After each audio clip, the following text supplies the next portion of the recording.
ৰাস্তা ঘাট নিৰ্মাণ দলং নিৰ্মাণৰ বাবে আমি 1000 কোটি টকাৰ এটা পেকেজ দিম। 15,000 ল'ৰা ছোৱালীক আমি 2 লাখ টকাৰে আত্মসংস্থাপনৰ সুবিধা দিম।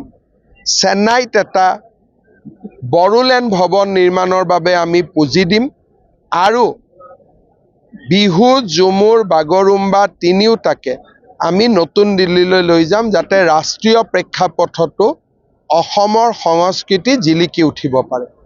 দেখুৱাব পৰা নাছিলে। মই বহুতবোৰ প্ৰতিশ্ৰুতি দিছিলোঁ। যদি প্ৰতিশ্ৰুতি দিছোঁ তাক পূৰণ কৰিব লাগিব। হাগ্ৰামা মহিলাৰীও ইলেকশ্যনত বহুত প্ৰতিশ্ৰুতি দিছিলে। আমাৰ প্ৰতিশ্ৰুতিবোৰ যাতে আমি বাস্তৱত পৰিণত কৰিব পাৰোঁ, ৰাস্তা ঘাট নিৰ্মাণ দলং নিৰ্মাণৰ বাবে আমি 1000 কোটি টকাৰ এটা পেকেজ দিম। 15,000 ল'ৰা ছোৱালীক আমি 2 লাখ টকাৰে আত্মসংস্থাপনৰ সুবিধা দিম।